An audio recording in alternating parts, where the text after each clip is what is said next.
have no idea how high or how dangerous the level was.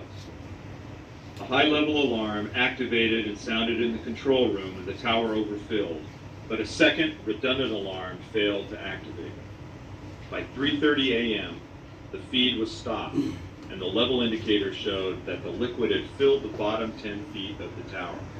We now know that this indicator was not providing accurate readings.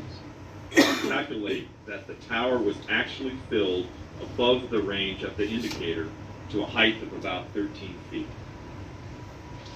At about 9:50 a.m., operators began circulating the liquid feed and adding more liquid to the already full tower. Even though the liquid was going into the tower, there was no flow out as specified procedures. The valve that controlled the liquid flow out of the tower was left closed. 10 minutes later, at about 10 a.m., operators lit burners on the furnace to begin heating up the feed, part of the normal process. Unknown to operators, the tower continued to fill rapidly with liquid to more than 20 times the normal level. We now calculate reached 138 feet inside the tower, while the inaccurate level indicator told operators that the liquid was below 10 feet and falling. Around 12:40 p.m., a high-pressure alarm was activated. 2 burners were turned off in the furnace to lower the temperature. The valve specified in the procedures for controlling pressure didn't work, so an operator used a manual chain valve to vent gases to the blowdown drum and into the atmosphere.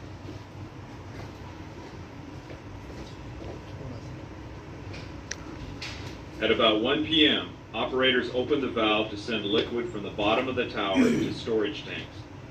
This should have improved conditions inside the flooded tower, but the liquid at the bottom of the tower was very hot, and as it exited through the heat exchanger, it suddenly raised the temperature of the feed going into the tower by over 150 degrees.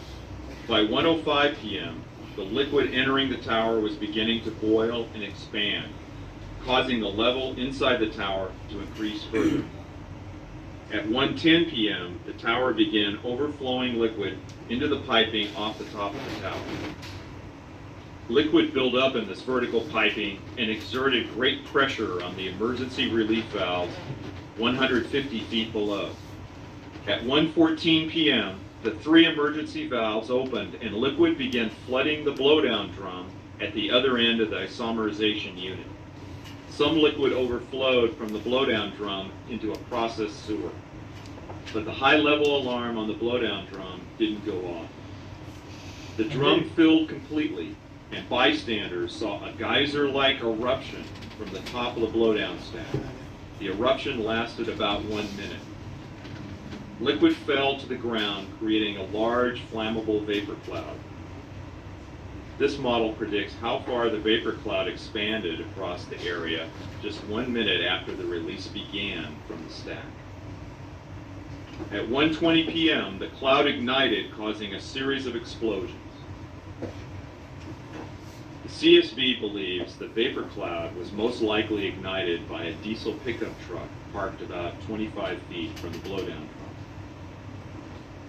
The next computer simulation shows how the blast pressure wave is predicted to have moved after the cloud was ignited. The blast pressure wave is accelerating as it moves through the ISOM unit, causing heavy destruction and igniting more fires. This is the area where 2 trailers were destroyed, fatally injuring 15 contract workers. This videotape, shot by Houston station KHOU, shows the ISOM unit as fires continue to burn after the explosion. You can see the blowdown stack still emitting flames as hydrocarbons are released. Several vehicles were set on fire and burned in the aftermath. Over 50 large chemical storage tanks were damaged.